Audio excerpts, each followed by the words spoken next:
बेळगावमध्ये अनेक ठिकाणी नेहमीच वाहतूक कोंडी व्हायची। अनेक ठिकाणी वन वे असूनही कोणतेही सूचना फलक न लावण्यात आल्याने नेहमी लोकांची वर्दळ असायची आणि त्यामुळेच वाहतूक कोंडीही व्हायची। त्यावर उपाय करण्याची नितांत गरज होती। ट्रॅफिक पोलीस विभागाने आता गणपत गल्ली, किर्लोस्कर रोड, रामदेव गल्ली अशा आधी ठिकाणी नो एंट्रीचे साइन बोर्ड्स लावले आहेत। तसेच या ठिकाणी बॅरिकेड्सही घालण्यात आले आहेत। मात्र आता जनतेच्याही सहकार्याची गरज आहे।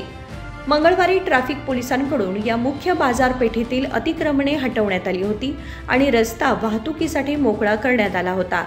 मात्र आता या नो एंट्रीच्या साइन बोर्डमुळे आता तरी जनतेने या वन वेच्या नियमांचे पालन करतील अशी अपेक्षा आहे।